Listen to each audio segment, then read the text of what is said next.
So my series, His Children, has been going on for almost 3 seasons now, so I think I should get into the lore of what happened before and what might happen in like season 4 and 5. So let's start with the first. By the way, everything that happened before the show I will be referring to as BA.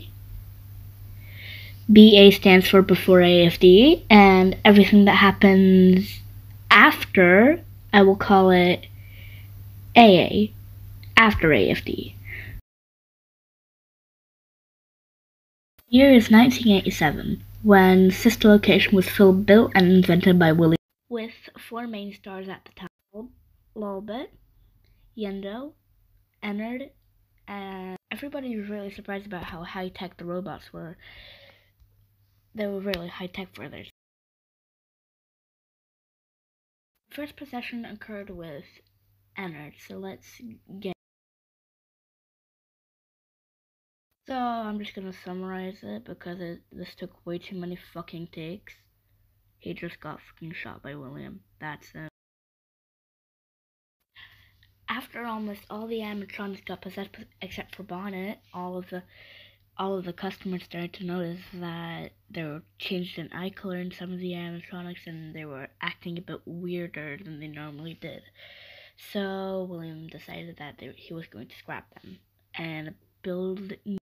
And these new ones include the stars that we saw in like the first to 4th night of FNAF's, including Baby, Freddy, Foxy, Ballora, and Bon, all including some sort of special purpose.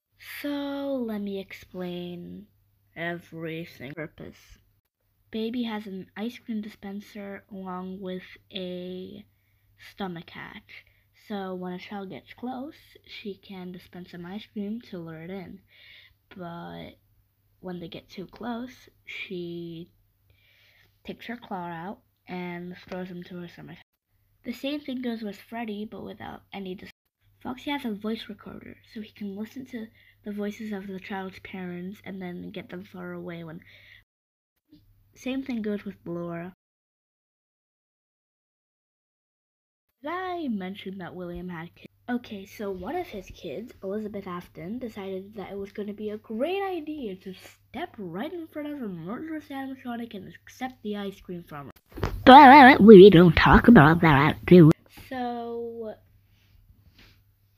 Scott never actually confirmed that the other animatronics have souls, but I know that Ballora is possessed by Clara, so that's something.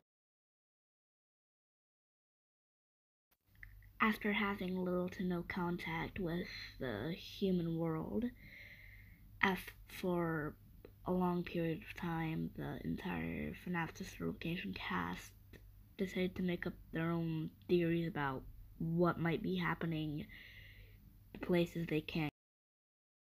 They began to see themselves as flawless beings, gods, and every single animatronic that joined the band after was like immortal to them.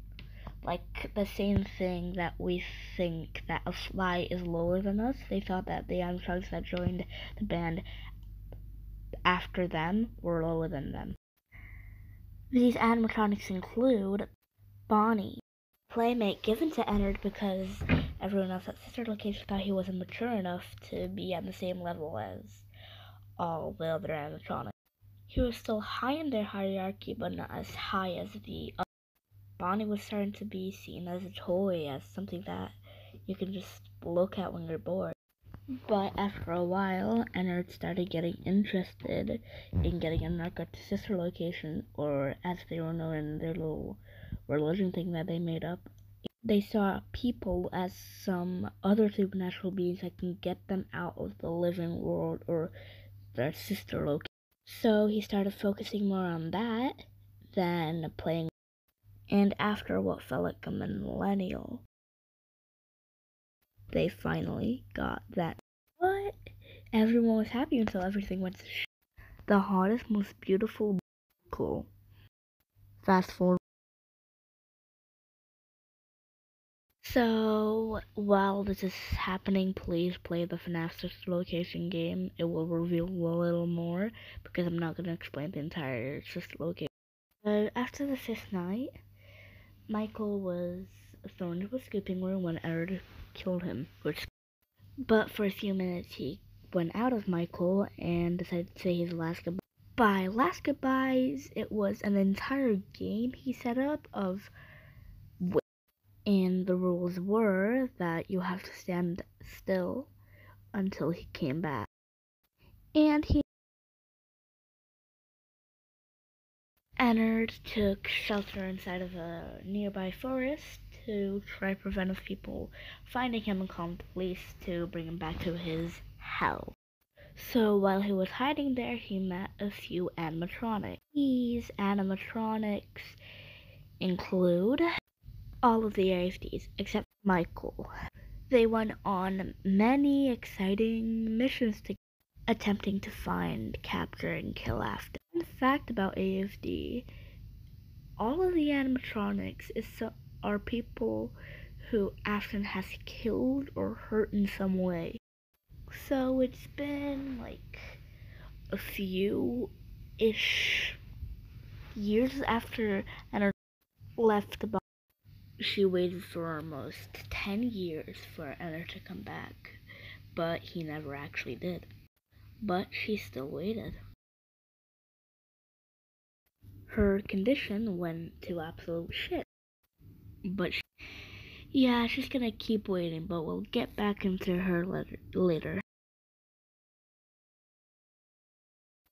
It's been almost 12 years since A.F.D has started, and they still not once have had a single attack. So they decided to try end it all with one single catch and one kill. Since Michael still lived with William at the time, that he decided that he was going to try his best to convince his father to stop what he's doing and start trying to be nice with A.F.D. They were trying to do the plan for weeks, but it never really. Michael tried one last time to try to convince his father to stop attacking, but like almost every time, he didn't listen. So A.F.D decided to make him listen. The FNAF War, or the A.F.D Rebellion, depends on who you ask, is a war that was started by the entire A.F.D to try stop after A.F.D numbers grew rapidly, and those newer members included L-Chip and a lot of the FNAF 6 characters, including Morton, but we'll get back to him.